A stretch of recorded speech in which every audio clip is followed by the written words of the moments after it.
Warahmatullahi wabarakatuh. Waalaikumsalam warahmatullahi wabarakatuh. Jadi diskusi ini dalam rangka memperingati ulang tahun Buya Syafi'i Ma'arif yang ke-85. Di bawah beliau di usia yang cukup senja ini, Buya masih konsisten gitu, masih istiqomah melancarkan kritik-kritiknya, menyampaikan apa yang dia rasa sebagai sesuatu yang benar, bahwa kalau kita hari ini Kalimah Sawak menurunkan beberapa artikel tentang Buya Syafi'i Ma'arif, dan komentar warga, komentar netizen di Facebook itu ternyata sangat beragam gitu, bahwa dia ini dikatakan orang yang liberal, orang yang sesat, bahkan ada yang bilang kami sudah nggak sepakat lagi dengan Buya, kami sudah nggak ikut lagi dengan Buya, padahal itu warga-warga Muhammadiyah. Karena Buya ini cukup berani menyampaikan kebenaran, bahwa dalam sejarah peradaban manusia kita selalu ada orang-orang yang mengatakan kebenaran, tapi kemudian justru ditolak oleh masyarakat, bahwa orang yang besar itu ternyata hidupnya nggak pernah mudah, nggak pernah mulus gitu. Dimulai misalkan dari Nabi Ibrahim, Nabi Muhammad itu kan juga selalu dicaci maki dan lain sebagainya. Dan Buya saya kira salah satu tokoh yang bisa dikatakan cukup konsisten dan berani melawan arus gitu. Bahkan dalam beberapa hal yang memang tidak harus melawan arus, tapi beliau sangat berani melawan arus. Saya kenalkan dulu para pemateri. Yang pertama, sebenarnya saya buat urut-urutannya. Mbak Siva udah masuk ya ini ya? Halo Mbak Siva? Iya. Oke, alhamdulillah udah masuk. Jadi yang pertama Mbak Siva Lutfi dari Kalimah Sawak, pegiat PSBBS, ini mahasiswi KUMS. Kemudian yang kedua Mas Naban Mudrik Al-Yaum, CEO milenialis.id ya, sekaligus redaktur IB Times, mahasiswa UGM. Kemudian ketua bidang pengkajian ilmu pengetahuan PWIPM DIY. Kemudian yang ketiga Mbak Ananul ini anggota LAPSI PPIPM, kemudian penulis di beberapa media, kontributor di beberapa media, sekaligus ketua umum komisariat Usuluddin UIN Syarif Hidayatullah Ciputat. Kemudian yang terakhir Ustadz Ilham dari PUTM. Ustadz di PUTM, kalau tidak salah, saya kurang begitu mengenal Ustadz Ilham, dan kayaknya beliau belum masuk ya. Itu barangkali sedikit pengantar dari saya. Untuk yang pertama kepada Mbak Siva, 10-15 menit saya persilahkan untuk mengulas tentang Buya Syafi'i Ma'arif. Ya, baik. Dengar nggak ya? Dengar Mbak. Oke. Ya, bismillahirrahmanirrahim. Assalamualaikum warahmatullahi wabarakatuh. Waalaikumsalam. Terima kasih untuk moderator ya, karena sudah memberikan kesempatan untuk saya, dan juga halo teman-teman, ini ada Naban, juga ada Ananul. Halo Ananul, ini pertama kali aku lihat dia sih. Terus juga satu lagi, pemateri satu lagi, dan teman-teman semua. Sebelumnya, kalau membicarakan Buya Syafi'i Ma'arif ini, banyak sekali hal yang dapat kita pelajari dari beliau.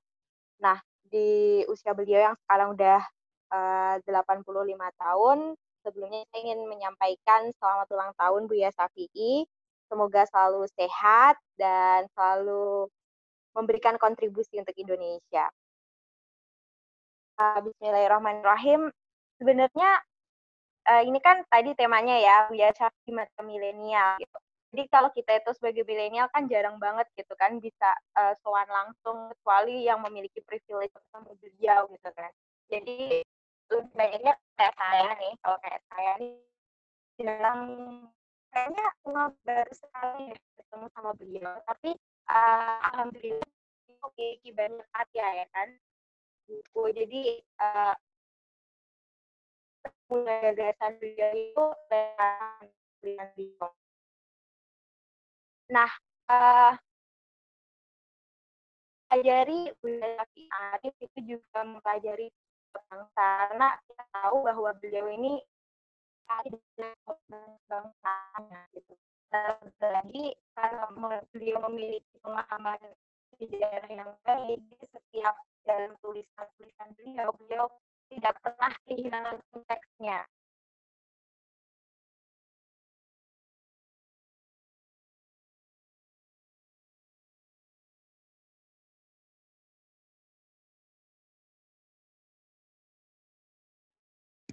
Halo, kok suaranya hilang Mbak Siva ya?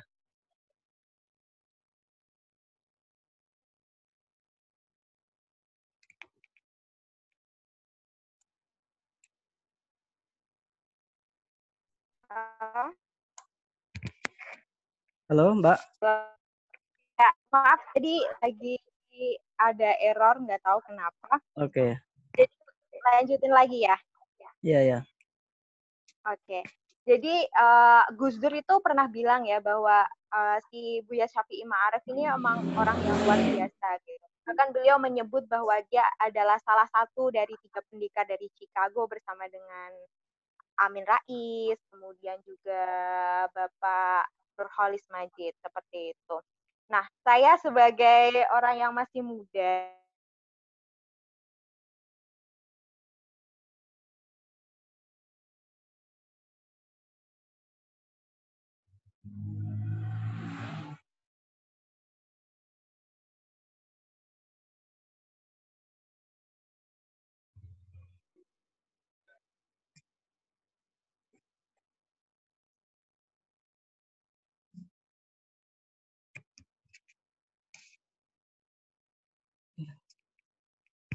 Suaranya hilang lagi ya sepertinya.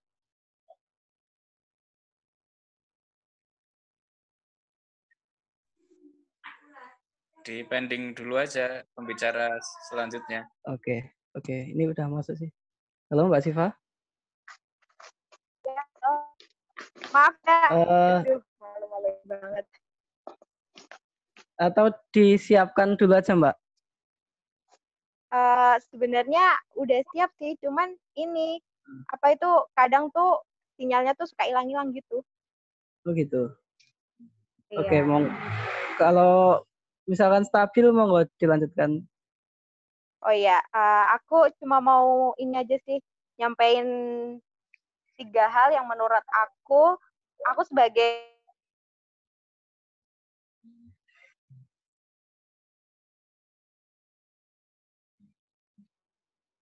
hal ini adalah yang saya lihat dari beliau, yang saya pelajari dari beliau, yang pertama adalah komitmen beliau jelaskan suatu fenomena atau mengomentari suatu fenomena itu tanpa kehilangan konteksnya gitu. Misalnya beliau dalam buku-bukunya pasti selalu menyertakan bagaimanakah dulu, kenapa bisa seperti ini, fenomena itu bisa terjadi, terus dari sejarah lain, mengingat beliau belajar sejarah kan. Yang kedua itu yang saya ingat betul adalah beliau adalah orang yang open-minded. Yang paling bukan dari saya.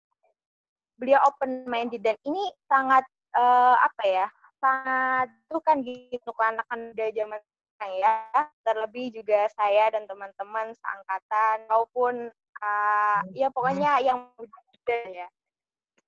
Saya bisa beliau sendiri mengatakan gitu, pernah ada beliau wawancara gitu, ada di YouTube ya, beliau mengatakan bahwa ini saya mau kemudian setelah belajar dan belajar, terlebih bertemu dengan guru beliau, Fazlur Rahman, beliau kemudian menyadari dan mempelajari Islam substantif, kemudian beliau bisa gitu, apa ya,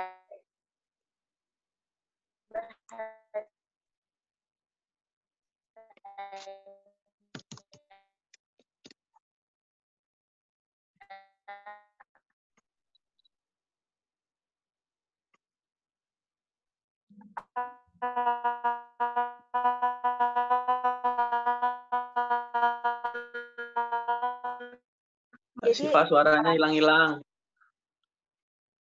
Serius? Gimana? Udah bisa belum? Iya, sekarang udah lancar. Oh ya. maaf ya,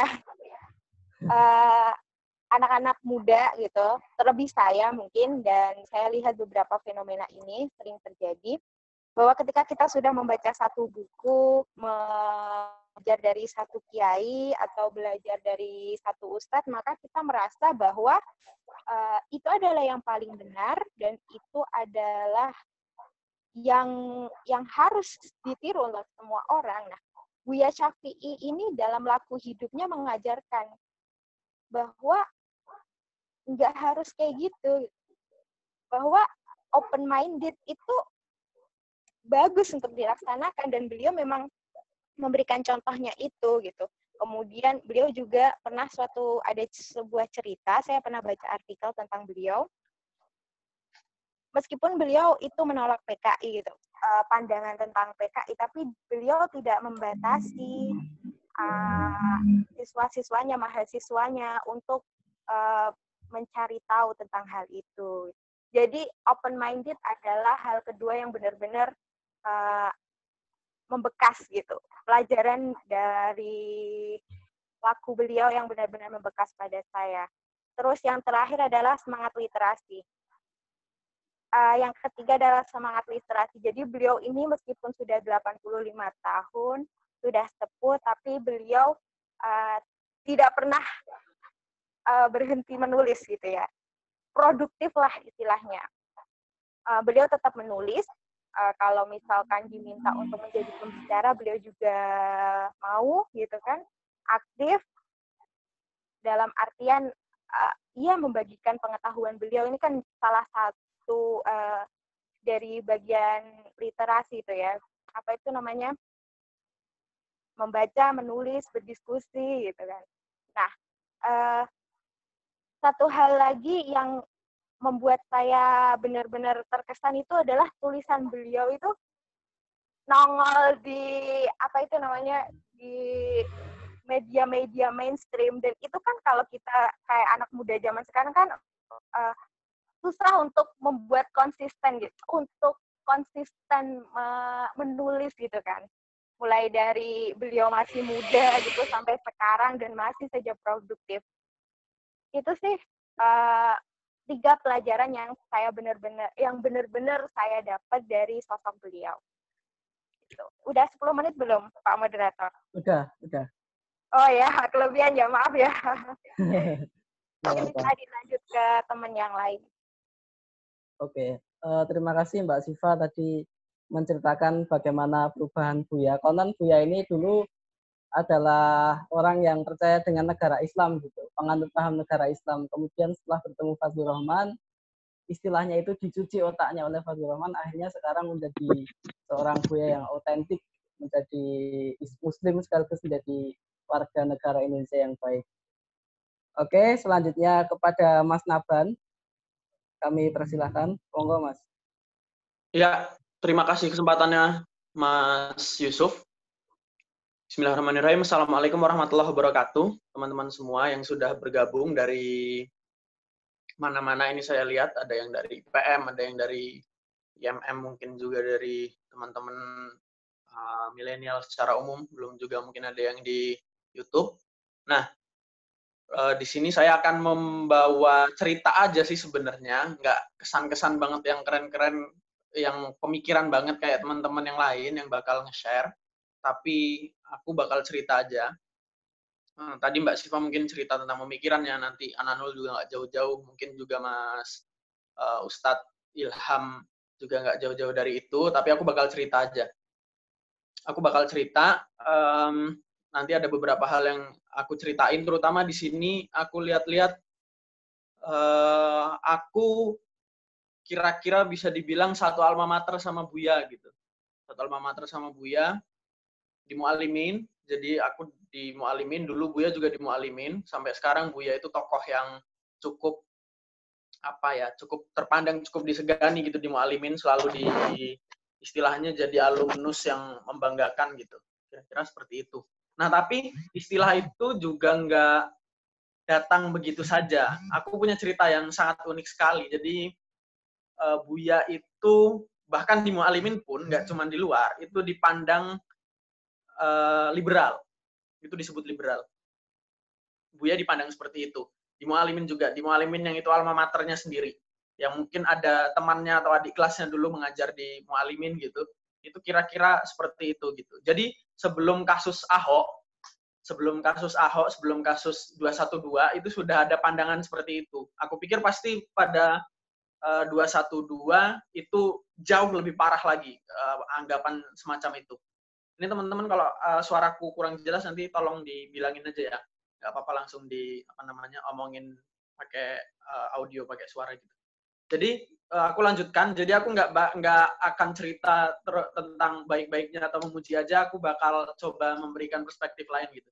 Jadi Buya Syafi'i itu dipandang seperti itu. Pun bagi kami, anak-anak Mualimin pada saat itu, terutama waktu sudah aliyah, sudah ketemu sama pemikiran dari luar dan lain-lain, itu pandangannya kira-kira kurang lebih seperti itu. Apalagi guru akidah itu pada saat itu juga kira-kira berseberangan, nggak sepakat secara pemikiran sama Buya Syafi'i, seperti itu. Belum lagi dulu waktu kami aliyah, itu lagi ngetren-ngetrennya ISIS. Dan yang kelihatan pada saat itu keren-kerennya aja. Jadi gini, waktu aliyah itu walaupun sekolah kami Mualimin itu pondok pesantren dan nggak boleh bawa HP, tapi ada beberapa yang bawa HP, atau bisa dikatakan cukup banyak gitulah yang bawa HP. Terus kemudian di antara yang bawa HP itu juga yang anak alim-alim juga tetap bawa gitu, dan yang anak alim-alim bisa disebut alim itu juga bahkan membawa mereka dapat video-videonya ISIS itu, dapat videonya ISIS. Oh ternyata ISIS keren ya, oh ternyata ISIS bisa menegakkan aturannya, kira-kira nggak jauh lah pendapatnya dari orang-orang yang kemudian ke Suriah itu. Nah, seperti itu, jadi pendapat itu ada di Mualimin, walaupun nggak sampai jadi teroris ikut jadi relawan atau jadi sukarelawannya ISIS gitu, jadi tentaranya ISIS, nggak sampai seperti itu. Cuman pemikiran semacam itu datang. Nah, pemikiran semacam itu tuh ada, terus kemudian pandangannya kira-kira jadi sangat kaku Islamnya, kira-kira kayak gitu. Jadi bisa dibilang aku ini mirip dengan Buya, walaupun pasti bukan mirip secara pemikirannya, pasti sangat jauh di bawah Buya, tapi pengalamannya kira-kira seperti itu. Jadi pertama-pertama pandangannya kira-kira fundamental kayak gitu, keras Islamnya. Pertama seperti itu. Terus kemudian ada beberapa titik balik yang membawa aku atau kami, mungkin teman-teman di Mualimin itu mempertanyakan apakah benar sih Buya ini liberal. Itu kira-kira di akhir ada Darul Arkom. Kami wajib ikut Darul Arkom Purna sebagai syarat kelulusan. Di Darul Arkom Purna, di situ beberapa orang yang kira-kira pemikirannya berseberangan, tapi kami waktu itu pasti belum tahu. Kira-kira misalnya di situ ada Buya Yunahar Ilyas, kan kalau menjelaskan kan cukup tegas dan lain-lain gitu. Terus kemudian Buya Syafi'i juga hadir, terus ada beberapa tokoh lain gitu. Tapi pada saat itu aku coba menanyakan gini ke Pak Yunahar Ilyas, Pak almarhum Yunahar Ilyas yang pada saat itu menyampaikan paham agama dalam Muhammadiyah. Pertanyaannya sangat polos sekali yang aku tanyakan pada saat itu. Aku menanyakan gini, Pak Yunahar Ilyas, gimana menurut Bapak pendapat tentang tokoh Muhammadiyah yang disebut liberal gitu? Aku lupa pada saat itu mencontohkan Buya Syafi'i atau enggak, tapi sepertinya mencontohkan gitu. Terus dijawab Pak Yunahar begini, oke, entah itu liberal atau apa sebutannya, tapi gini kira-kira, coba dilihat sholatnya. Menurut saya, kata Buya Yunahar, menurut saya kalau misal sholatnya masih bagus, ibadahnya bagus, ya nggak usah dipikirin lah liberal atau apa itu gitu. Jadi kira-kira seperti itu. Di situ aku mulai berpikir, oh iya, emang kenapa kalau liberal kayak gitu? Kira-kira kayak gitu. Dan emang iya Buya itu liberal, emang liberal itu yang semacam apa sih gitu. Jadi mulai mempertanyakan itu, terus kemudian semakin kesini semakin ketemu bahwa Buya Syafi'i ini bukan urusan dia liberal atau gimana, tapi kebenaran yang beliau junjung gitu, kebenaran yang berusaha beliau sampaikan gitu. Ketika ditanya tentang Ahok misalnya, itu orang-orang yang menanggapi keras itu karena nggak tahu dan karena sebelumnya sudah berprasangka aja gitu. Karena tentang Ahok itu kan Buya nggak kenal dengan Ahok, foto dengan Ahok itu waktu nggak sengaja ketemu, terus kemudian posisinya juga di tengahan gitu. Buya juga pernah mengalami. Nah, Buya juga pernah mengalami yang semacam saya ini. Jadi dulu Buya sempat fundamental itu mengakui sendiri, terus kemudian bahkan sempat mungkin pada saat itu lebih fanatik dari saya, karena saya cuma sebagai pengamat, tapi Buya ikut langsung gitu di kampanye-kampanyenya Mas Yumi, kemudian ikut di perhelatan-perhelatannya Mas Yumi, punya pandangan yang keras, ingin mewujudkan negara Islam yang saya baca dari biografinya. Jadi setelah beberapa pemikiran itu datang, saya semakin mantap memandang bahwa Buya ini berusaha untuk ada di tengah-tengah gitu, nggak berpolitik, tapi juga nggak mengabaikan politik, terus kemudian nggak komunis juga nggak liberal, terus kemudian juga nggak kaku-kaku banget walaupun tetap kuat pendiriannya, tapi Islamnya nggak kaku-kaku banget gitu, walaupun secara ibadah beliau diakui orang-orang yang tahu dan kenal dekat itu luar biasa gitu. Itu belum lama saya baca biografi ini, mungkin sekitar sebulan lalu kayak gitu. Jadi ketika saya baca di situ, oh ternyata saya melihat kemiripan di situ dengan diri saya, bahwa Buya ini juga pernah loh mengalami masa-masa fundamental, bahkan Buya menyebut dirinya sendiri sebagai fundamentalis, bahkan sampai di umur 40 tahun, kira-kira seperti itu. Baru kemudian berubah ketika menuntut ilmu di Chicago gitu. Dan aku kira sejarah yang bakal membuktikan bagaimana nanti jadinya, tapi sejauh ini memang itu yang menjadi titik balik dan diakui Buya jadi titik-titik kisar istilahnya. Jadi perubahan-perubahan yang itu membawa Buya sampai sejauh ini, sampai sekarang kemudian di tahun 2000-an bisa meredam permusuhan antara Muhammadiyah NU ketika ada masalah sidang umum MPR melengsarkan Gus Dur, yang itu pada saat itu sangat genting sekali keadaannya di Jawa Timur, tapi kemudian nggak lama bisa pulih lagi keadaannya. Kemudian sebelumnya juga ketika Muhammadiyah dihadapkan dengan reformasi, padahal Muhammadiyah itu ormas yang sangat disayang oleh Soeharto, dibanding ormas-ormas Islam lain kayak gitu, yang paling dekat dengan Soeharto itu saya pikir Muhammadiyah, tapi Muhammadiyah bisa tetap ada, bisa tetap eksis, bisa tetap di tengah-tengah, bisa tetap aktif mendukung reformasi, tapi juga nggak putus begitu saja hubungannya dengan Pak Soeharto gitu. Jadi itu peran Buya yang sangat besar sekali aku lihat sejauh ini gitu. Jadi Buya tuh di situ, dan kenapa aku juga kemudian bisa berkesimpulan bahwa Buya ini pandangannya patut dicontoh, karena Buya sudah mengalami itu tadi, mengalami keadaan dari fundamentalis menjadi lebih tengah atau disebut orang pluralis dan lain sebagainya, tapi yang jelas tetap menjunjung keadilan gitu, tetap menjunjung keadilan, kemanusiaan, kira-kira gitu, gimana cara bisa rahmatan lil alamin. Nah, di sini ada satu lagi yang menarik. Jadi Buya sampai umur 40 tahun itu berpandangan fundamentalis, sampai saking fundamentalisnya, kalau sekarang orang-orang yang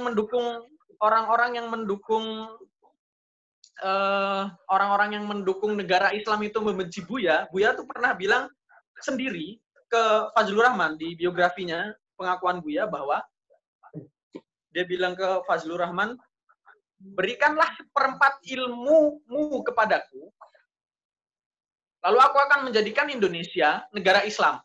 Bayangkan Buya berpikiran seperti itu sampai di umur 40 tahun. Baru setelah 40 tahun itu luar biasa mengadopsi bahwa ternyata bukan yang keras itu yang dibutuhkan, bukan yang simbolik, tapi gimana caranya yang substantif, gimana caranya bisa nilai-nilainya itu loh yang ditanamkan gitu. Demokrasi, kita tetap demokrasi, kita tidak negara Islam, tapi gimana caranya nilai-nilai Islam itu bisa membawa Islam itu jadi berjaya, atau istilahnya umat Islam itu nggak terbelakang gitu kira-kira. Dan aku sampai sekarang dengan pemikiran ini yakin bahwa inilah jalan yang benar, atau kita di on the right track kalau kita mengikuti pemikirannya Buya, kita untuk pelan-pelan menyusun kekuatan, gimana caranya umat Islam ini keluar dari keterbelakangan, kemundurannya. Caranya gimana? Pertama, mengakui. Kedua, biarlah mengakomodasi semangat zaman. Kalau semangat zamannya demokrasi, kita ikut demokrasi. Kalau semangat zamannya kita Indonesia ini Pancasila konteksnya, ya kita ikut Pancasila. Tapi gimana caranya kita susun jalan untuk nilai-nilai Islam itu tidak ketinggalan. Halo, Assalamualaikum.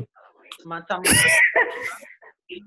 Nah, itu sih pengalaman pribadi saya. Jadi saya melihat kemiripan di perjalanan aku melihat ada yang menarik itu tadi, dan Buya ini bagi anak-anak mualimin, walaupun secara pemikirannya banyak dihujat, banyak guru-guru sebagian juga ada yang nggak suka sama pemikirannya Buya gitu, tapi harus diakui Buya ini yang punya kontribusi paling besar untuk mualimin.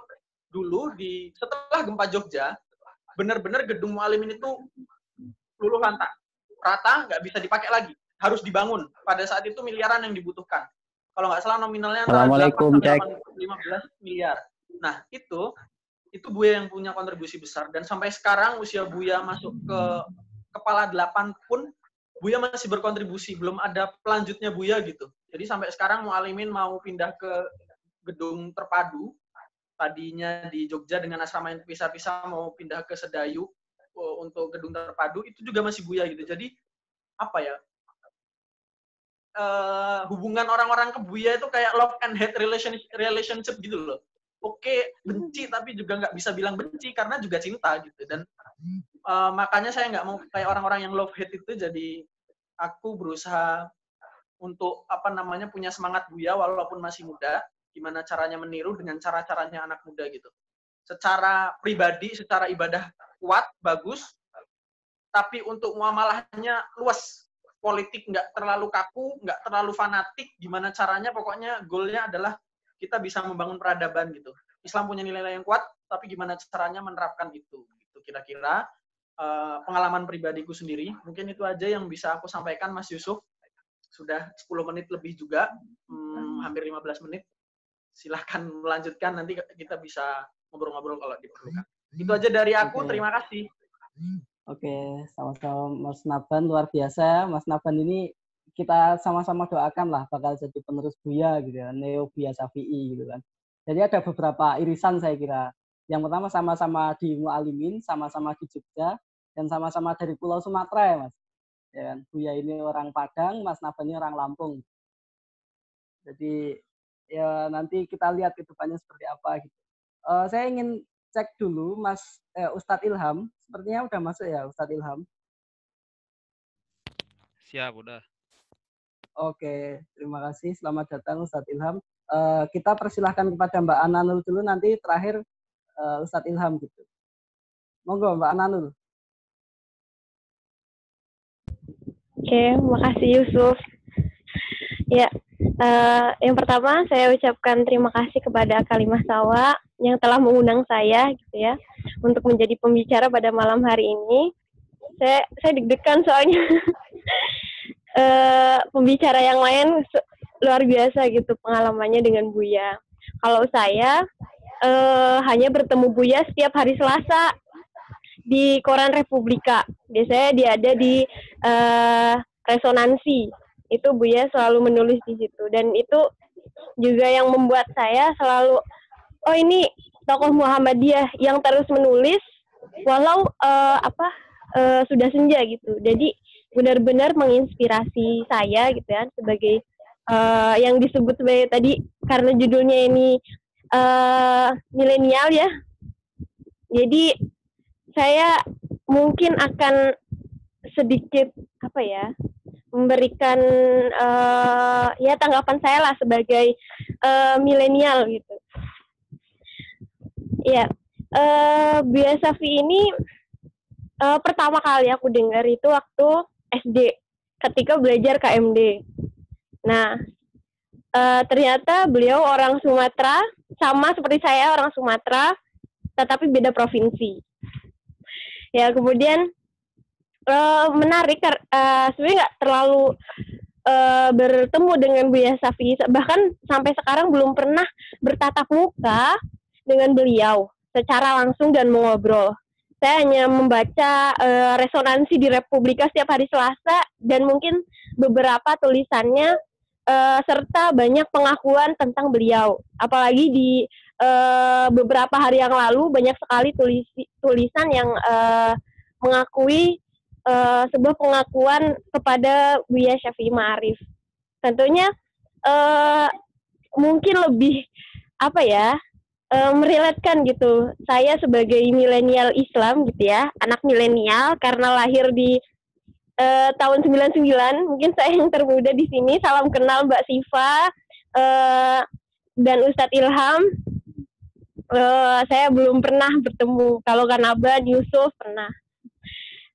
Terus saya tertarik dengan Buya Syafi'i karena relate dengan saya gitu, sangat ya sesuai lah dengan saya, pemikirannya saya terima karena memang beliau tuh tokoh yang unik. Jadi itu yang membuat menarik karena beliau itu unik, berbeda dan mungkin sering disebut, bahkan sering disebutnya jelek. Jadi saya penasaran apa yang membuat jelek gitu. Kemudian saya baca-baca ternyata relate aja nih yang Buya sampaikan gitu, dan banyak sekali yang Buya sampaikan itu dapat memberikan wawasan baru. Itu yang paling senang karena kalau misalnya kita ngomongin milenial pasti suka yang berbeda, unik gitu kan. Dan Buya Syafi'i ini salah satunya, dan itu membuat saya ini ada tokoh yang pertama Muhammadiyah, yang kedua unik gitu. Jadi saya tertarik dengan Buya. Kemudian apalagi ya? Karena banyak. Yang pertama, kenapa saya juga terinspirasi dari Buya? Yang pertama karena dari pengalaman intelektual beliau. Itu yang membuat saya keren gitu. Wah, Buya ini keren sekali gitu. Itu yang muncul ketika saya membaca biografi beliau. Kemudian perjalanan beliau yang beliau tuliskan sendiri dalam autobiografinya, itu judulnya Titik-titik Kisar di Perjalananku. Itu kalau membaca itu tuh kayaknya mengalir saja dan enak gitu dibaca. Jadi ya kalau misalnya anak-anak muda gitu, anak-anak milenial, ya nggak terlalu kalau misalnya baca itu nggak terlalu berat lah, dan itu sesuai gitu, bisa jadi oh bener loh gitu.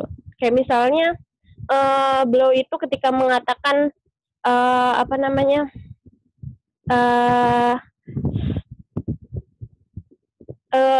yang paling itu ya, yang paling suka gitu. Saya buka catatan dulu, catatan nulis saya. Nah, banyak sekali gitu yang beliau sampaikan. Jadi misalnya tentang politik, beliau menjelaskan kalau kepentingan politik sempit itu menutup ruang untuk mengembangkan budaya toleransi gitu. Itu relate banget sama hari ini gitu. Terus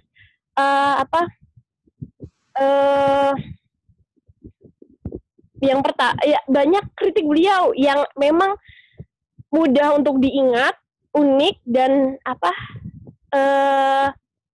sangat sangat pas gitu ketika disampaikan gitu. Misalnya ketika ngomongin politik, itu ada politik rabut ayam. Kemudian ada orang yang menggunakan ayat-ayat Al-Quran untuk melegitimasi kegiatannya gitu. Itu beliau katakan itu preman berjubah. Kemudian orang yang mudah tersulut, mudah emosian dan sebagainya itu disebut sebagai orang yang sumbu pendek dan sebagainya. Itu kalimat-kalimat yang kita kayak perumpamaan yang relate banget, pas banget gitu ketika kita ngomongin itu. Yang suka ketika misalnya di netizen itu langsung membuli lah, langsung ngejudge gitu kan, itu disebut sumbu pendek. Ketika langsung emosian, sumbu pendek. Ya kayak ketika petasan sumbunya pendek pasti langsung meledak gitu. Itu kayak relate gitu. Itu yang menarik dari Buya menurut saya. Kemudian tadi sudah disampaikan banyak pengakuan kepada beliau. Tadi sudah disampaikan disebut Buya Syafi'i ini termasuk dalam 3 pendekar dari Chicago. Itu ya menarik, orang-orang yang menarik semua gitu. Dan ya siapa sih yang nggak kenal gitu? Siapa sih yang nggak kenal Cak Nur? Siapa sih orang yang punya literasi itu nggak kenal Cak Nur? Siapa sih yang nggak kenal Amin Rais? Kemudian siapa sih Buya yang nggak kenal Buya Safi jika orang-orang itu aktif untuk mencari literasi gitu. Pasti dapat gitu karena buku Buya pun banyak gitu. Mungkin belum semua saya baca tapi sebagian yang buku yang telah aku baca itu relate gitu dengan hari ini gitu. Kemudian masih berapa menit ya, Cuk? Ya sebentar lagi lah. Oke. Nah, kalau kata Hilman Latif itu pernah saya baca tulisan beliau di buku, itu ada namanya sifat elektif. Apalagi hari ini kita dipertemukan dengan beribu gagasan, kemudian beribu orientasi ideologi, kemudian berbagai cara pandang keagamaan. Itu kayaknya menyatu dalam diri Buya yang penting untuk generasi muda gitu, untuk tahu gitu. Karena semuanya itu diserap, kemudian difilter dan mengombinasikan, oh ini benar. Jadi kata Buya juga bilang gini, kemarin itu kemarin itu beliau menyampaikan di diskusi Ma'arif Institute yang diskusi seri Buya Safi Ma'arif 58 tahun itu beliau bilang baca dari berbagai sumber, apalagi baca sejarah Nabi Muhammad dan sebagainya, karena beliau kan konteksnya adalah orang yang tahu sejarah gitu, karena beliau ada profesor sejarah. Jadi membuat kita untuk mencari referensi sebanyak mungkin sehingga kemudian kita sebagai generasi muda yang semua informasi bisa kita dapatkan itu harus punya sifat elektif itu, menyerap dan mengfilter yang kita dapatkan itu. Harusnya generasi muda milenial hari ini membaca tulisan-tulisan Buya yang mungkin saya bilang mencerahkan gitu. Kemudian kalau misalnya kita ngomongin Islam, memang banyak Buya disebut liberal gitu. Ya kata liberal akhir-akhir ini mungkin banyak gitu di sekeliling saya tuh bilang liberal gitu. Nah, termasuk Ucup. Jangan gitulah, nggak enak di sini. Nah, ya senang banget ketika saya diundang menjadi berbicara tentang Buya, karena Buya ini salah satu sosok yang karena relate ya, karena berhubungan gitu, karena pas dengan keseharian. Jadi iya banyak dirujuk gitu. Misalnya ngomongin masalah kenegaraan gitu, ngomongin masalah keislaman, ngomongin masalah kebudayaan, ngomongin sejarah dan sebagainya.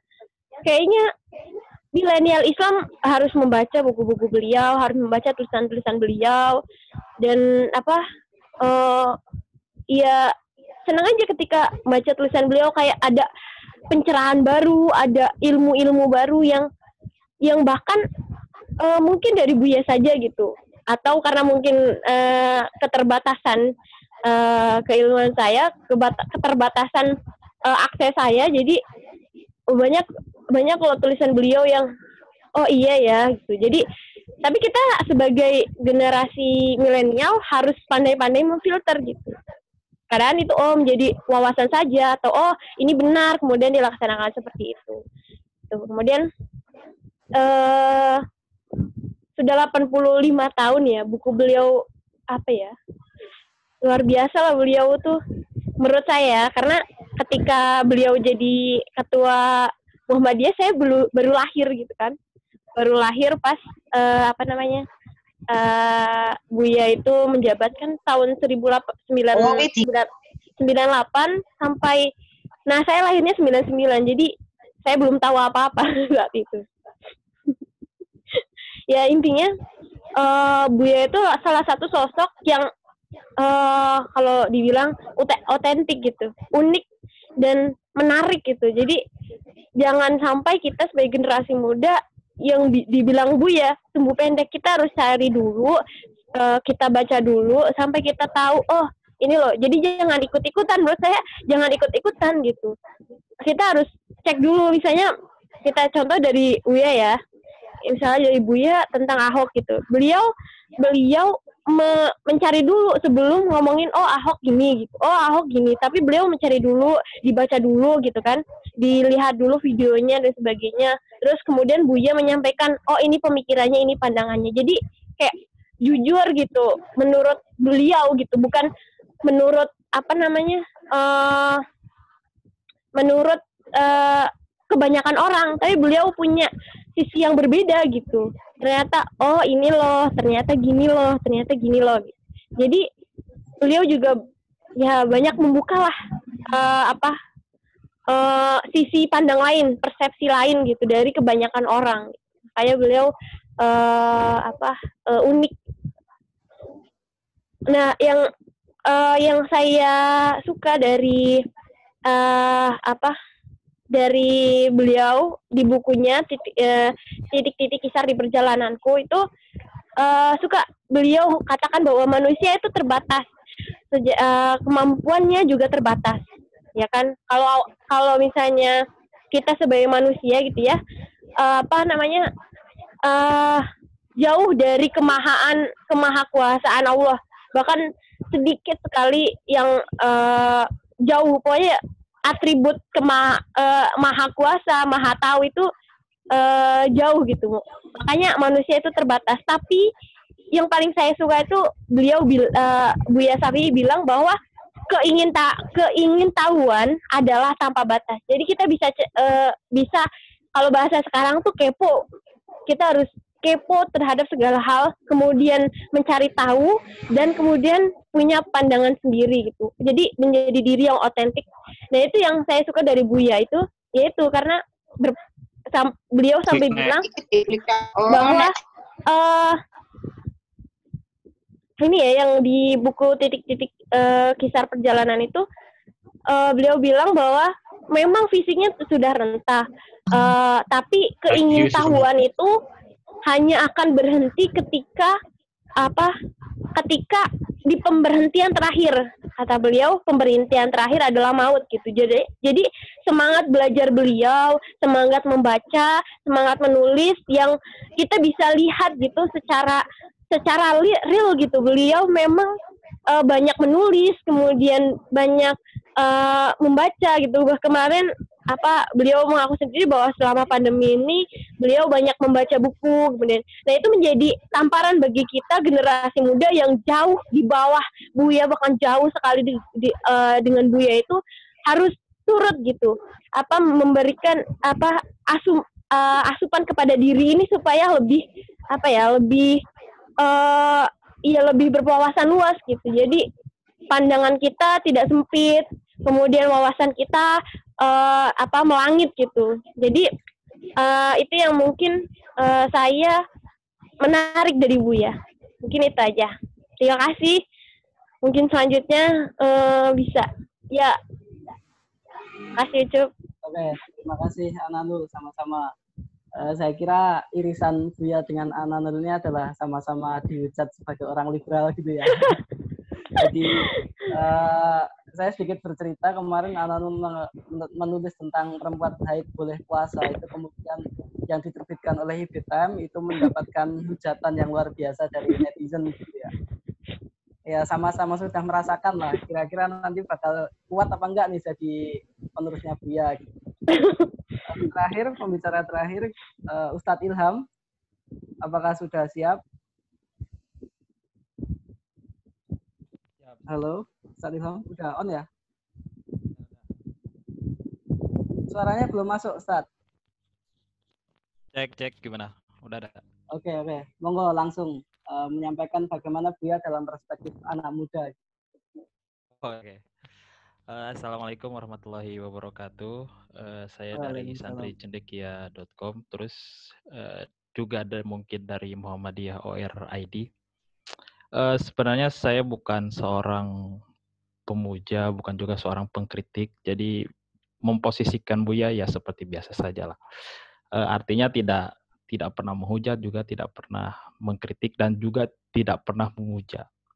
Saya juga tidak pernah kenal beliau secara pribadi seperti saudara-saudara sekalian, misalkan mengunjungi rumahnya dan sebagainya.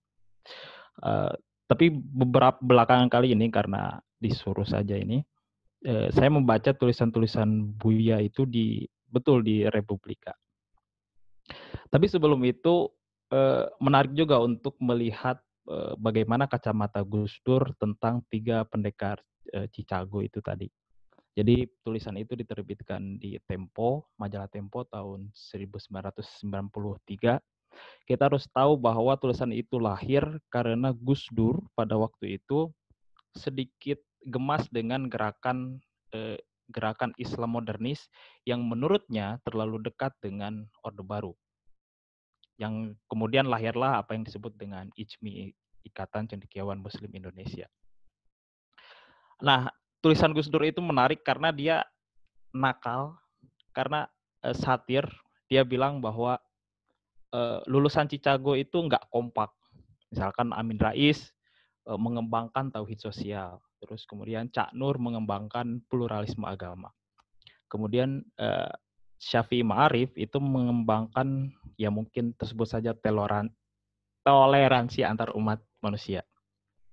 Nah, sedangkan mafia McGill, kata Gus Dur itu berhasil mempertahankan atau menguasai Departemen Agama.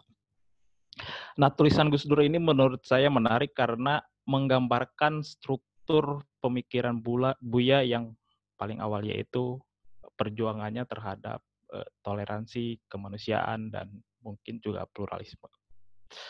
Tetapi hal yang saya temukan misalkan di Republika, itu ada tulisan tentang takwa. Jadi kita mungkin kadang menggambarkan Buya itu sebagai sosok yang ya mungkin pluralis dan sebagainya, tetapi jarang menelusuri hal-hal yang menjadi konsep kunci di dalam agama kita, yaitu tentang takwa. Jadi penjelasan beliau tentang takwa ini menarik. Jadi tulisan itu sebagai mungkin autobiografi, dia menggambarkan takwa itu berbeda dengan para ulama pada umumnya yang saya tahu.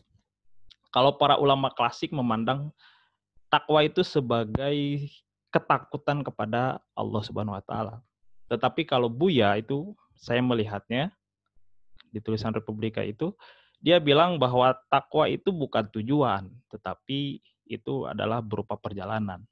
Sepanjang manusia itu masih hidup, maka jalan takwa itu tak memiliki ujung. Kata Buya itu seperti itu. Nah, kemudian takwa juga harus dimaknai sebagai sebuah kerinduan. Karena kalau takwa dimaknai sebagai sebuah takut, terkadang kita akan menjauhinya.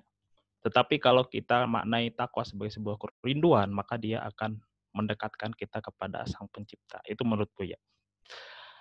Mungkin itu saya setuju. Tetapi ada satu tulisan lagi yang menurut saya nggak setuju, tapi menurut saya perlu perbandingan.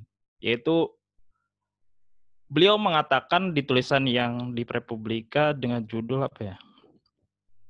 Al-Quran untuk Tuhan atau manusia. Jadi saya di sini akan bukan mengomentari tapi menjelaskan, mungkin nggak tahu lah.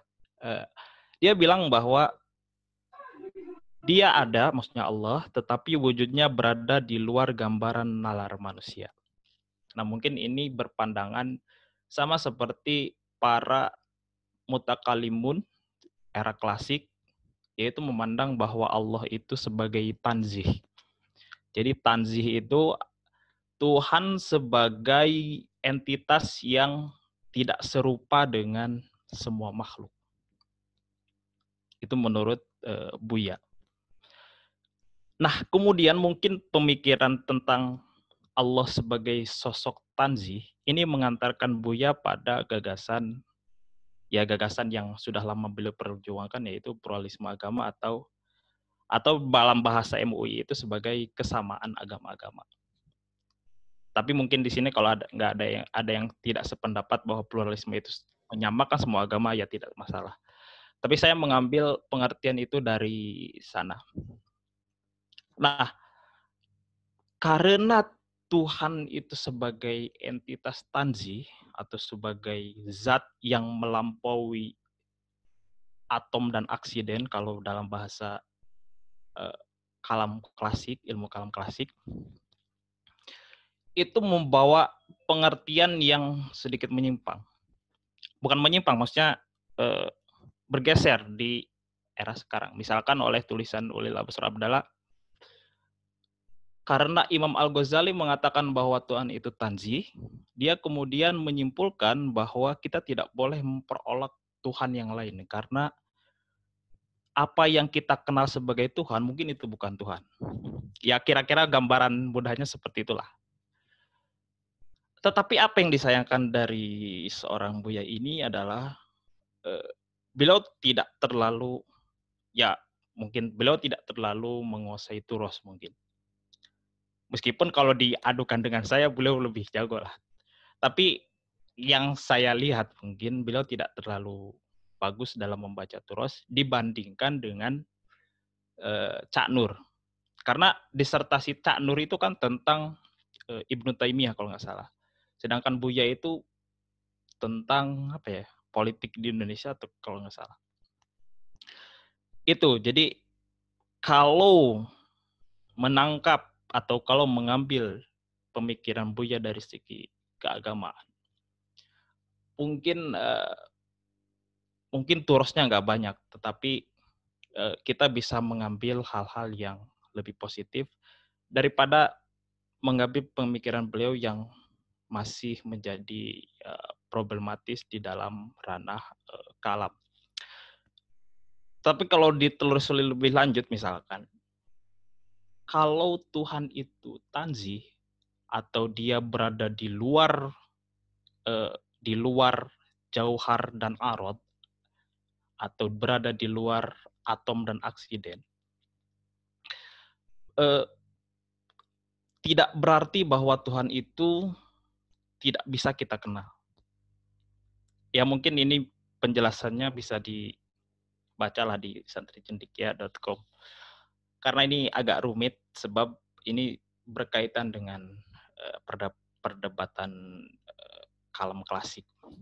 Tapi pada intinya, yang pertama, saya cepat saja karena takut kuota habis. Dan sinyal di sini agak kurang bagus. Cepat saja begini. Jadi kesimpulannya, yang pertama, pemikiran Buya tentang takwa itu saya setuju sekali karena dia berpandangan bahwa takwa itu bukan sebuah tujuan, tetapi sebagai perjalanan. Artinya takwa itu ya tidak bisa berakhir. Selama kita hidup, takwa harus terus jalan. Yang kedua yaitu tentang pemikiran Buya bahwa Allah sebagai entitas tanzih, yang kemudian mungkin ini menjadi akar pemikiran beliau tentang pluralisme agama itu tadi. Padahal penjelasan tanzih menurut Imam Al-Ghazali itu tidak sampai pada kesimpulan pluralisme agama dan lain sebagainya. Anda mungkin akan menganggap saya sebagai konservatif dan sebagainya karena menolak gagasan pluralisme dan sebagainya, tapi saya tidak mengapa. Kita bisa berbeda pendapat dan tetap bersaudara. Itu saja dari saya sebagai kadar Muhammadiyah yang kebetulan tinggal di Indonesia. Assalamualaikum warahmatullahi wabarakatuh. Waalaikumsalam warahmatullahi wabarakatuh. Terima kasih banyak kepada Ustadz Ilham. Memang Ustadz Ilham ini aktif di pusat studi pusat tarjih Muhammadiyah UAD ya kalau nggak salah ya. Dan sekarang tinggal di Pondok Abdul Alim Imogiri. Jadi memang pendekatan teologinya cukup kuat dan aktif di Santri Cendekia juga ya, website Santri Cendekia. Oke, terima kasih kepada keempat pemateri yang luar biasa pada malam hari ini. Selanjutnya sesi tanya jawab. Yang pertama saya persilahkan kepada Saudara Rahmat memperkenalkan diri, kemudian menyebutkan pertanyaan sekaligus kepada pemateri siapa pertanyaan ditujukan, karena nanti kalau pertanyaan ditujukan ke semua pemateri kok agaknya waktunya terlalu lama gitu. Monggo Mas Rahmat bisa di-unmute terus bisa menyampaikan. Oke, terima kasih Mas Yusuf selaku moderator. Suara saya jelas Mas ya? Jelas. Oh iya. Pembacaan saya mengenai milad Buya Syafi'i ini kan cukup banyak diadakan diskusi-diskusi. Dan ini forum keempat diskusi yang membahas tentang Buya ya. Dan ini saya lebih menarik karena dari sudut pandang milenial gitu. Dan saya cukup kenal dengan beberapa pemantiknya seperti Mas Naban dan Ananul dan Mbak Siva. Iya, sebenarnya masih banyak pemikiran-pemikiran Buya yang tersampaikan. Tapi ya nantilah. Saya aja fokus bertanya di bagian liberal. Liberal yang seperti apa yang kemudian melekat di tubuh Buya Syafi'i sehingga kemudian Buya ini dianggap liberal, kemudian dijauhi oleh warga Muhammadiyah dan sebagian kalangan umat Islam. Liberal yang seperti apa gitu? Mungkin Mas Naban atau Anak. Karena tadi materi ini yang membahas tentang liberal. Mungkin itu Mas Yusuf. Oke. Mas Naban dan Mbak Ananul ya, Rahmat? Iya, betul. Oke. Monggo, langsung dijawab aja kali ya. Mas Naban atau Mbak Ananul? Naban aja, Naban. Maksudnya yang lebih dulu jawab. Mas Naban dulu ya. Kanaban aja, Kanaban. Monggo. Saya juga nggak ngerti. Liberal yang dimaksud itu emang nggak jelas sih. Kalau dulu waktu ada suara yang mengganggu sepertinya. Oke. Jadi liberal yang dimaksud itu agak nggak jelas. Kalau dulu waktu aku zaman aliyah SMA, itu yang dimaksud liberal itu lebih ke pluralis itu. Jadi Buya, kedekatannya Buya kepada umat-umat non-Islam di luar Islam itu yang dianggap orang-orang itu liberal gitu. Itu pertama. Tapi kalau sekarang ada pergeseran. Ada pergeseran di mana liberalnya itu lebih spesifik lagi. Kemarin, kenapa saya bilang spesifik? Karena kemarin aku sempat berhadapan sendiri dengan posting-postingan terkait Buya, terus kemudian reaksinya tuh keras dan kemudian mirip-mirip. Yang dibilang liberal itu adalah karena membela Ahok. Karena membela Ahok. Padahal pada saat itu, kalau berdasarkan kesaksiannya Pak Erik, yang menjelaskan tentang pada saat itu Buya ditanya jaringannya itu susah sekali, jadi nggak bisa diambil keterangan yang cukup dari Buya selain keterangan pendek itu, jadi nggak ada penjelasan yang memadai gitu kira-kira dari Buya. Terus kemudian Buya juga nggak kenal sama Ahok gitu, jadi di luar itu pasti ada beberapa hal yang akan dijelaskan sama Buya kalau misal jaringannya pada saat itu cukup baik. Bahkan saking buruknya jaringan pada saat itu tuh sampai dibilang Buya itu bete. Buya itu sampai bete gitu, sampai hampir nggak terjadi siaran langsungnya. Karena pada saat itu kan itu kasusnya di ILC tuh. ILC kan harusnya datang ke studio. Nah, Buya kondisi nggak bisa datang ke studio, terus dari jauh dan harus semacam telekonferensi gitu. Itu sebelum Zoom ngetren, mungkin kalau Zoom ngetren mungkin bisa lebih baik gitu. Nah, itu yang terjadi pada saat itu. Jadi sekarang tuduhannya orang-orang itu liberal karena membela penista agama. Kayak gitu. Padahal pada saat itu ada beberapa sudut pandang yang oh ya bisa juga gitu. Misalnya apakah oke itu menistakan agama, tapi apakah yang diomongin Ahok itu segitu salahnya? Entah kita bisa setuju atau enggak gitu. Gitu sih kira-kira yang dianggap liberal itu tadi. Oh ya, satu lagi aku mungkin menambahkan dikit, tadi ceritanya ada yang ketinggalan. Jadi sempat ada pengalaman bareng Buya, dialog antara agama gitu. Buya ngasih semacam pengantar. Ini sebelum aku membaca tulisannya Zen RS. Aku tahunya pada saat itu Buya tokoh yang sudah cukup sepuh, sudah pokoknya sudah lama purna dari Muhammadiyah gitu. Buya ini aku kira bakal nanti diantar siapa gitu. Ternyata Buya datang sendiri, terus kemudian naik tangga nggak mau ditolong, turun tangga juga gitu. Jadi Buya, kemandiriannya Buya ini patut dicontoh banget gitu loh. Ini di luar tadi tanggapan Ustadz Ilham Ibrahim mungkin lebih paham ya urusan agama, tapi menurutku sosok negarawan lewat kesederhanaannya, lewat sikap tengahannya dalam memutuskan sesuatu gitu, ini patut dicontoh banget. Belum lagi Buya kalau untuk anak-anak muda, menurutku yang patut dicontoh adalah perjuangannya yang luar biasa. Buya itu nggak ada aku bisa bilang dari autobiografinya Buya itu nggak terlalu istimewa banget, selain perjuangannya yang terus-terusan dan apa ya, dan bisa bertahan dengan cobaan yang luar biasa. Ada bagian yang sangat sedih sekali di autobiografinya Buya. Buya itu pernah kehilangan 2 anak waktu masih kecil. Yang satu yang kehilangan pertama, seingatku, itu kehilangannya ketika Buya sedang susah-susahnya, melarat-melaratnya. Buya di Jawa dan istrinya harus pulang sementara ke Sumatera Barat. Pulang di sana, pas pulang itu ternyata anaknya meninggal. Posisi nggak bareng anaknya. Yang kedua, anaknya sakit terus kemudian sudah dirawat dan lain sebagainya, tapi kemudian sakit gitu. Itu nggak lama kemudian terus meninggal.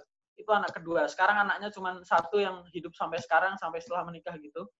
Jadi anak biologisnya Buya cuma satu itu. Buya mungkin anak ideologisnya banyak gitu kan, tapi anak biologisnya cuma satu itu gitu. Itu yang bikin Buya di autobiografinya sempat bilang, mungkin kalau tidak karena keimanan, mungkin bisa mengakhiri hidup saat itu. Ada bagian di autobiografi yang bilang seperti itu. Jadi aku lebih menyorot ke itu sih. Gimana sikapnya sebagai manusia secara umum daripada di urusan agama, yang Buya juga sebenarnya lebih banyak buat mencari titik-titik kesamaannya. Dan nggak terlalu mendalam, memang mungkin benar kata Ustadz Ilham Ibrahim juga nggak terlalu apa ya, ngurusin yang agama-agamanya banget, pendapatnya gimana. Kira-kira seperti itu. Mungkin itu aja sih. Sorry jadi panjang malahan. Oke. Mas Yusuf. Ananul, apakah Ananul akan menambah? Iya, makasih Kak Rahmat. Pertanyaannya, sebenarnya saya nggak paham betul ya maksud dari kenapa sih orang nyebut orang tuh sebagai liberal. Tapi kalau misalnya ini ya, saya searching kata liberal dalam KBBI, itu artinya bersifat bebas atau berpandangan bebas, luas dan terbuka. Kemudian di Haidar Nasir juga tadi pagi ada tulisan dari Pak Haidar Nasir, bukan Pak Haidar Nasir yang nulis.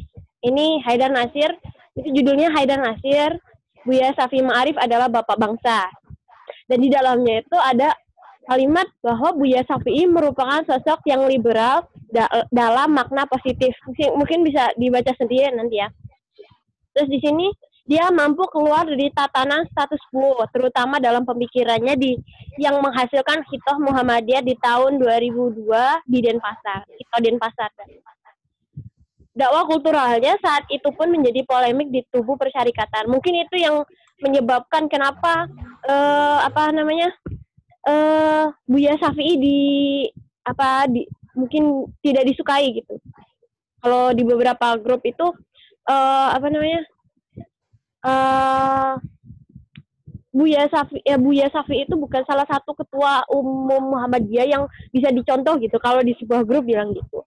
Nah, tapi Pak Haidar itu di sini di artikelnya bilang kalau namun hal itu diakui Haidar telah memberi warna dalam perjalanan Muhammadiyah, terutama wajah kultural. Makanya saya bilang tadi bahwa Buya Syafi'i itu unik, jadi menarik gitu. Nah, salah satunya karena dia bisa berbeda pandangan gitu. Berbeda pandangan, artinya dia punya visi yang melihat dengan arah yang berbeda. Mungkin orang-orang kenapa dibilang liberal gitu. Karena memang tulisannya yang memang cukup mengguncang gitu kan. Ya karena ya harus disadari juga bahwa memang dunia itu memang luas gitu. Tinggal kita bagaimana membatasinya gitu. Ya kalau misalnya liberal, nggak tahu ya orang-orang bilang liberal kenapa, tapi saya bilang ya bagus sih cara pandang Buya Syafi'i ini gitu. Ya udah gitu aja. Mungkin nggak tahu yang ngomong liberal juga saya nggak tahu, mungkin Ucup lebih tahu nih.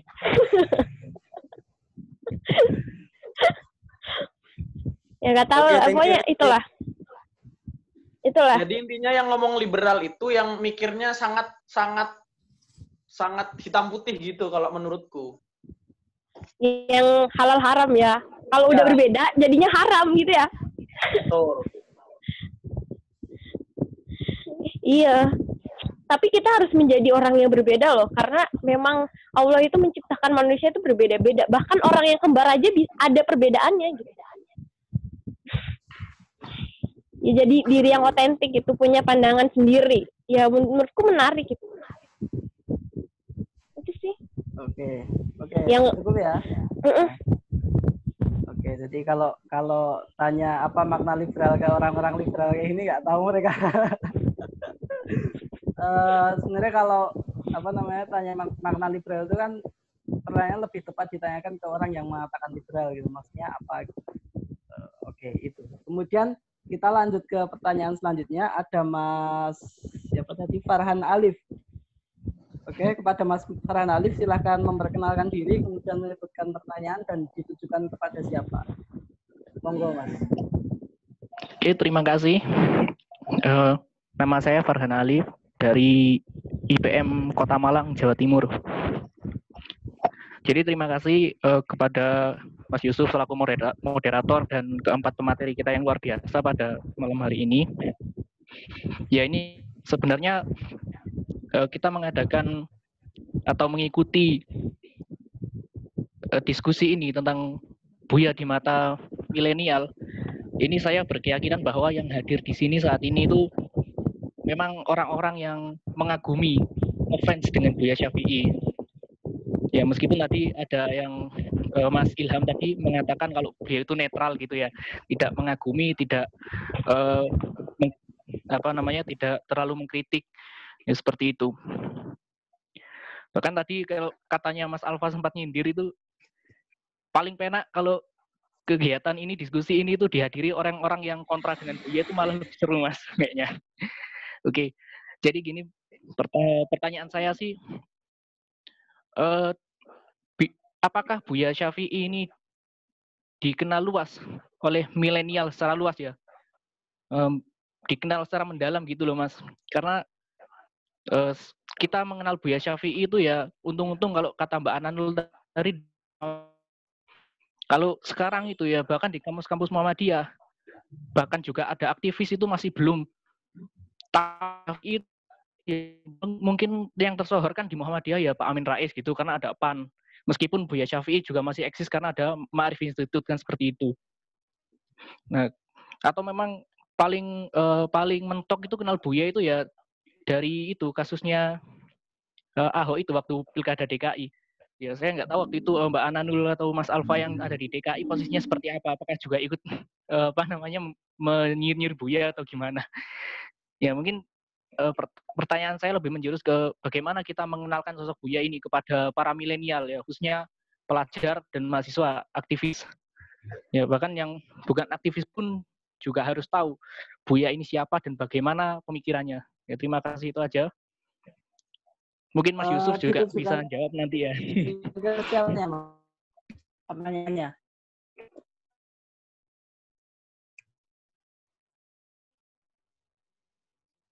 Halo, Mas Farhan, bisa ini ditujukan ke siapa pertanyaannya? Ke Mbak Ananul dulu aja. Oke, Mbak Ananul terus ya. Langsung aja Mbak Ananul. Mau menjawab ya, monggo. Kalau ditanya apakah Buya dikenal di kalangan milenial, yang jelas lebih dikenal Hanan Ataki dan Felix Xiao daripada Buya gitu ya. Betul. Mbak Ananul, monggo. Aduh, Buya, aku ya. Yang pertama, gimana cara biar Buya dikenal ya? Yang pertama, kalau anak zaman sekarang gitu ya, milenial gitu ya, nggak bisa dijauhin sama gadget, kan? Nggak bisa dijauhkan dengan media sosial gitu, medsos. Jadi ya yang pertama adalah mengisi ruang-ruang itu dengan pemikiran Buya, atau dengan misalnya kan hari ini tuh orang-orang lebih suka gitu ya, kayak quote gitu dibuat gambar gitu, terus ditulis gitu quotes-nya apa gitu. Kalau misalnya relate, semua orang yang relate pasti akan setuju kan dengan hal itu. Nah, itu bisa dikenalkan karena saya kira pemikiran Buya itu banyak yang relate loh dengan hari ini. Misalnya dengan misalnya sumbu pendek tadi, kemudian dengan banyak kok buku-buku beliau yang banyak bisa dibuat quotes gitu. Misalnya yang tadi saya bilang bahwa manusia itu terbatas, tapi keingintahuan itu keingintahuan itu tidak terbatas gitu. Nah itu banyak lah pokoknya quotes dalam bukunya. Berarti yang harus melestarikan pemikiran Buya ini biar sampai kepada anak milenial gitu, milenial hari ini gitu. Ya dengan cara itu lewat media sosial kan. Kemudian jika relate maka orang-orang akan menyepakatinya. Kalau misalnya dia muncul kemudian orang ini relate loh. Kayak misalnya quotes-quotes tokoh-tokoh itu kan banyak yang orang setujui. Karena mungkin tidak dikenal karena tidak banyak muncul gitu. Atau Buya Syafi'i gitu munculnya di tengah-tengah yang bukan milenial. Misalnya pembahasannya membosankan, terus terlalu serius. Hari ini kan anak-anak ya anak-anak milenial ini kan bosen tuh kalau misalnya kok gini-gini aja gitu, formal banget gitu. Nah, maka perlu diskusi yang rasanya tuh lebih lebih milenial lah. Gimana sih anak milenial tuh? Ya karena anak milenial gampang bosen kan. Jelas kalau formal-formal gitu bikin bosen gitu kan. Kemudian suka yang cepat gitu kan. Gak mau baca buku gitu. Ya kita kutip aja quotes dari buku-buku Buya gitu kan. Kemudian suka yang beda-beda gitu. Ya saya pikir relate gitu karena pemikiran Buya emang beda gitu. Siapa tahu ada yang berpikiran sama dengan Buya, kemudian ya relate, terus itu disebarkan. Kemudian pemikiran Buya juga saya kira solutif untuk menjawab permasalahan sosial gitu kan, misalnya dengan keberagaman, terus ya kebinekaan, terus tentang Pancasila, terus tentang bagaimana dakwah secara dengan dengan sifat kebangsaan itu saya kira relate sih. Kayaknya kalau misalnya anak-anak yang Muhammadiyah yang suka baca buku gitu kan, ya salah satunya mungkin buku Buya Syafi'i, kemudian ada itu bisa dibuat konten gitu kan. Mungkin itu sih. Dan yang itu ya, karena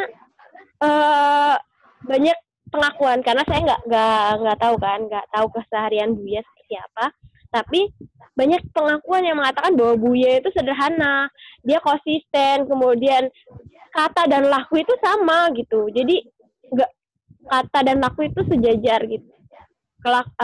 Tindakan beliau, kemudian kata beliau itu ya sama gitu, itu jadi contoh bagi anak muda hari ini yang harus konsisten, kemudian beliau berani berbeda, itu luar biasa gitu kan. Karena kalau misalnya perbedaan itu hari ini banyak nggak banyak ditolak karena berbeda itu. Padahal jelas kan Bhinneka Tunggal Ika negara kita. Ya itu sih. Kira-kira menjawab nggak? Oke, terima kasih Hananul. Yang pertanyaan yang ketiga dari Mas Husni Tamrin, masih ada nggak ya? Halo Husni Tamrin, monggo bisa perkenalkan diri, kemudian menanyakan dan ditujukan kepada siapa pertanyaan itu. Silakan. Ya, bismillah. Assalamualaikum warahmatullahi wabarakatuh. Suaraku dengeran nggak, Mas Yusuf? Dengeran. Dengeran ya? Ya, perkenalkan, nama saya Husni Tamrin dari UMS. Ya. Ya, sebelumnya saya terima kasih kepada Mas Yusuf selaku moderator dan keempat pemateri yang luar biasa. kalau saya mau nyapa guru-guru saya boleh nggak? Ada Pak Zaki, Boleh. Monggo. Pak Zaki, terus siapa? Pak Yafi, kemudian senior Mas Yahya. Taqabbalallahu minna wa minkum. Minal aizin wal faizin. Dan saya minta maaf kepada semua barangkali ada yang luput. Ya langsung aja ke pertanyaan ya, Mas Yusuf. Ya. Aku tanya ke Mas Nabhan.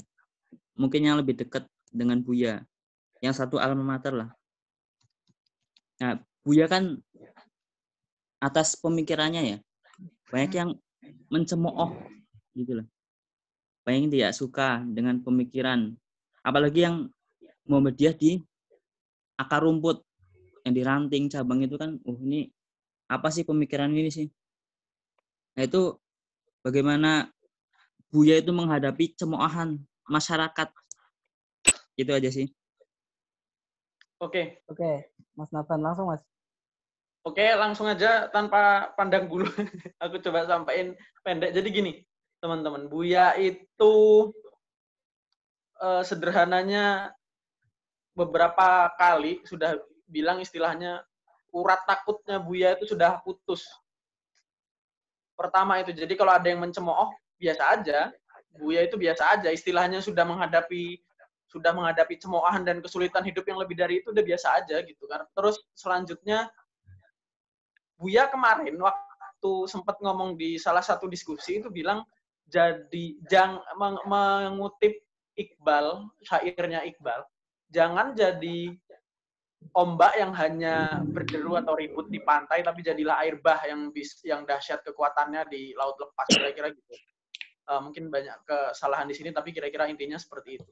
Jadi Buya itu tahu kalau yang mencemooh itu pasti nggak bantu juga, nggak bantu dan nggak bisa bantu juga gitu. Jadi biarin aja yang mencemooh. Maksudnya kalau Buya berjuang untuk sesuatu atau Muhammadiyah butuh sesuatu, orang-orang yang banyak mencemooh itu juga bukan orang-orang yang bakal banyak membantu. Kira-kira kayak gitu. Jadi mau benci Buya ya silakan. Buya tuh sikapnya kayak gitu, cuek-cuek aja. Mau benci silakan, mau nggak ngomong silakan. Bahkan ke mahasiswa mau nggak ngomong, mau benci silakan, mau nggak mendukung silakan.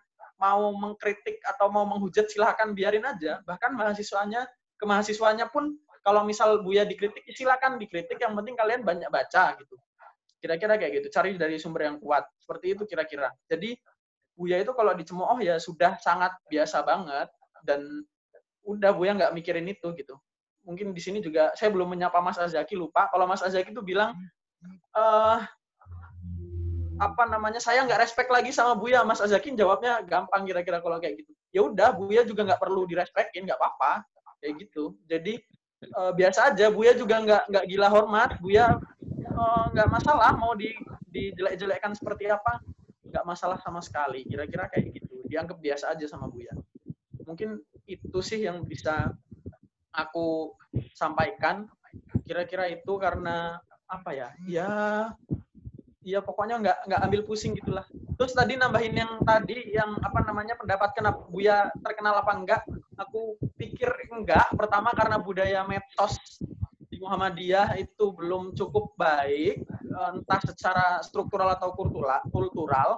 Jadi belum tersebar secara optimal, yang mana metos itu medianya anak muda gitu. Jadi itu pertama. Kedua, Buya sendiri bukan orang yang itu tadi suka pamer gitu. Jadi kalau anak muda yang mendukung pemikirannya nggak menyebarkan, maka nggak bisa pemikiran beliau itu tersampaikan gitu. Karena Buya nggak yang ingin banget pemikirannya tersampaikan gitu loh. Jadi kalau kita yang menghormati beliau ingin menyebarkan pemikirannya, ya coba disebarkan. Dan semacam itu, walaupun nggak cuma ke Buya ya, semacam itu yang dianut milenialis, mencoba membawa pemikiran-pemikiran yang oke buat disebarkan ke anak-anak muda dengan cara yang nggak berat-berat amat.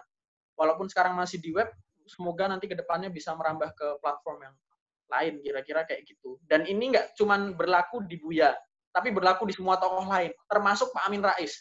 Saya yakin orang-orang yang tahu pemikiran Pak Amin Rais itu cuma yang tua-tua aja yang dulu berhadapan dengan isu nasional yang ada Pak Amin Raisnya. Atau kalau yang sekarang, mungkin kalau anak muda, cuman sekadar paham tahu Pak Amin Rais itu orang PAN gitu, yang dianggap Muhammadiyah, tapi lebih dalam nggak terlalu paham. Mungkin malah kalau yang lebih banyak aktif di medsos malah agak ngeri sama manuvernya Pak Amin Rais, karena Pak Amin Rais dengan caranya cukup keras gitu kalau mengkritik pemerintah gitu. Mungkin nggak dengan cara yang anak muda banget gitu. Kalau Pak Amin Rais bikin meme, kayaknya nggak banget gitu. Padahal itu cara-cara anak muda kayak gitu. Pun begitu dengan Buya, meme dari Buya juga nggak banyak yang seperti itu gitu. Jadi untuk mencapai popularitas seperti Gus Dur itu masih jauh lah. Baik Buya maupun tokoh-tokoh yang lain. Mungkin itu dari aku. Oke, terima kasih Mas Nafan. Tadi sudah disampaikan 3 pertanyaan. Sebelumnya saya ingin sapa beberapa tokoh yang hadir di diskusi kita malam ini. Sengaja saya sampaikan di akhir, kalau saya sampaikan di awal nanti anak-anak muda ini jadi grogi gitu ya. Jadi ada Pak Erik Taufani dan teman-temannya dari Ma'arif Institute yang sudah hadir. Terima kasih Pak Erik membersamai kami. Kemudian dari PSBPS ada Pak Muhammad Thayyidi, Mas Ali Yafi, Mas Ragil, Mas Arif, Mas Taksi, dan lain-lain. Kemudian ini juga dihadiri sama Mas Adi dari PCIMM Malaysia ya. Kemudian tokoh-tokoh yang lain yang barangkali saya kurang tahu begitu. Selanjutnya terakhir saya berikan kesempatan kepada Ustadz Ilham untuk menanggapi tadi yang ingin ditanggapi. Kemudian terakhir nanti ke Mbak Siva untuk closing statement. Kira-kira begitu. Monggo, Ustadz Ilham. Oke, saya ingin menjelaskan tentang kenapa Buya disebut liberal. Ya memang liberal. Jadi kata liberal ini oleh sebagian dijadikan sebagai bahan ejekan. Terus saja tidak. Aduh. Cek, masih dengar nggak?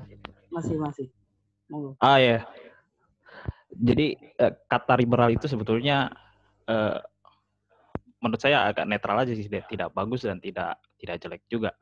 Sehingga ketika ada orang yang mengatakan Buya liberal, ya kita tidak perlu menyanggah bahwa Buya bukan liberal dan lain sebagainya. Tapi kalau kita lihat Buya itu memang liberal.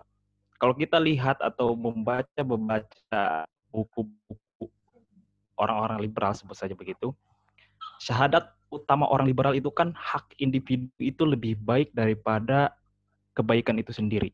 Atau dalam arti kebaikan bersama. Jadi orang-orang liberal itu selalu menghormati apa yang dipunyai oleh individu. Itu yang sering diperjuangkan oleh orang-orang liberal.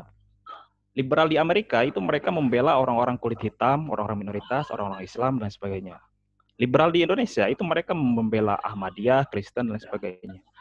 Jadi kalau kita lihat Buya membela Ahmadiyah, Buya membela dalam tanda kutip membela Kristen dan sebagainya, itu adalah satu ekspresi sebagai Buya sosok liberal. Jadi kalau ada orang yang mengatakan, wah si Buya ini liberal, ya biarkan saja karena memang prinsip orang liberal itu memang seperti itu.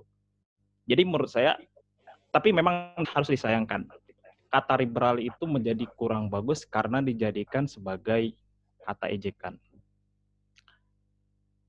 Kalau seandainya kata liberal itu tidak dijadikan sebagai ejekan, mungkin itu tidak jadi masalah dan sebagainya. Jadi kita tidak perlu risau kalau Buya dikatakan liberal karena memang prinsipnya memang seperti itu. Kalau saya salah, mohon maaf. Mungkin bisa diluruskan. Assalamualaikum. Oke, waalaikumsalam. Terima kasih, Ustadz Ilham. Jadi memang liberal ini mengalami gradasi makna gitu ya, yang sebenarnya netral menjadi negatif. Gitu. Pun dengan makna radikal misalkan. Islam radikal itu awalnya kata yang netral kemudian jadi negatif karena stigma masyarakat dan lain sebagainya. Terakhir kepada Mbak Siva, saya berikan kesempatan untuk closing statement. Halo, dengar nggak ini? Ya, dengar. Oh ya, baik. Terima kasih. Closing statement-nya kalau soal liberal nggak liberal, aku nggak terlalu bilang itu liberal sih, karena kalau di culture tempat aku main, istilahnya tempat diskusi aku banyak yang lebih liberal gitu kan. kalau dikatakan sebebas-bebasnya banyak yang lebih dari itu. Jadi kalau untuk ukuranku belum bisa dikatakan liberal gitu. Terus aku mau nge-highlight ya Mas Yusuf ya. Tadi kan ada yang nanya gimana sih caranya gitu biar pemikiran dari Buya Syafi'i Ma'arif itu terkenal gitu. Kalau aku lihat karena aku memang sendiri bukan dari kader yang dari kecil di Muhammadiyah gitu kan. Aku ngelihatnya gini, kalau teman-teman itu masih belum merasa militan untuk membesarkan nama Buya gitu. Jadi kalau katakanlah kemarin kita menghadiri yang diskusi di Zoom juga yang diadakan oleh Ma'arif Institute, itu salah satu pemateri mengatakan bahwa ketika Cak Nur itu mulai nggak ada gitu, nggak ada apa ya kayak komunitas kecil gitu yang menyebarkan pemikiran beliau, tapi ternyata pemikiran beliau tuh tumbuh subur gitu kan misalkan di HMI, di teman-teman HMI, teman-teman itu membela habis-habisan gitu ide Cak Nur gitu. Tapi meskipun kalau saya melihat ya ini saya dari orang luar ya, meskipun di Buya ini memiliki Ma'arif Institute, tapi teman-teman muda itu masih kayak yang oh ya udah Ma'arif Institute dan teman-teman yang lain banyak event-eventnya, banyak buku-bukunya, tapi teman-teman yang di akar rumput sendiri itu tidak mau membela gitu. Jadi itulah kenapa lebih banyak selentingan bahwa Buya ini liberal gitu, bahwa Buya ini nggak sesuai dengan nilai-nilai Muhammadiyah gitu kan. Itu sih. Jadi saya setuju ketika harus ada kelompok-kelompok kecil yang kemudian bisa berdifusi ke teman-teman akar rumput untuk menyebarkan pemikiran-pemikiran Buya seperti itu. Jadi kemudian ketika hari berganti dan tahun berganti, teman-teman akan lebih mengenal Buya gitu. Jadi militansi teman-teman Muhammadiyah, terlebih kader-kader yang masih muda itu harus ditingkatkan gitu. Kalau ingin memang memperkenalkan pemikiran Buya Syafi'i Ma'arif ini. Terus yang kedua itu lewat juga cerita-cerita pendek. Jadi ternyata saya mendengar dari pemaparan ke teman-teman tadi bahwa ternyata dalam kehidupan sehari-hari Buya itu banyak sekali nilai-nilai positif gitu kan. Seperti beliau tidak mau untuk dibawakan, untuk ditreat terlalu berlebihan oleh orang-orang gitu. Nah, ternyata cerita-cerita itu belum dibuat pendek-pendek dan kemudian disebarkan gitu. Atau mungkin sekarang masih bisa bertatap langsung dengan Buya gitu, bisa membuat video gitu. Kalau saya lihat di medsos itu, kenapa banyak teman-teman dari NU itu kiainya pada populer gitu, karena mereka memvideokan ketika beliau memang sedang berjalan atau sedang bertemu dengan tokoh-tokoh lain, bagaimana kesahajaan beliau. Mereka teman-teman itu asik mendokumentasikan di medsos gitu. Jadi saya setuju dengan saudari Ananul ketika mengatakan bahwa ya kalau mau mengenalkan Buya lewat medsos, ya itu sangat penting sekali setelah membangun memperkenalkan pemikiran-pemikirannya di akar rumput, ketemu dengan langsung diskusi seperti itu. Itu aja sih Mas closing statement sekaligus menanggapi dan terima kasih buat teman-teman yang sudah bergabung di diskusi ini gitu. Maaf tadi kalau ada putus-putus gitu. Oke. Sekarang udah lancar ya Mbak, alhamdulillah. Iya, ini di depan rumah. Oke, itu teman-teman terima kasih banyak kepada keempat pemateri dan kepada teman-teman yang sudah hadir menyaksikan diskusi kita pada malam hari ini, dan terutama kepada tokoh-tokoh yang juga ikut hadir. Kita lihat ada Mas Fauzan Sandiah juga, dan teman-teman yang lain. Semoga kita dapat mengambil pelajaran dari kisah perjalanan seorang Ahmad Syafi'i Ma'arif. Selain itu, bahwa pada ulang tahun Buya yang ke-85 ini, saya mengajak kepada teman-teman untuk mendoakan bahwa Buya ini agar tetap diberikan kesehatan, umur yang panjang, dan terus menginspirasi sampai akhir hayatnya. Dan kita sebagai anak muda juga bagaimana bisa mengambil pelajaran dari beliau. Saya sebagai moderator, mohon maaf besar-besarnya jika ada salah. Nun wal qalami wa mayasturun. Assalamualaikum warahmatullahi wabarakatuh. Waalaikumsalam. silakan teman-teman bisa live. Terima kasih teman-teman semua yang sudah datang.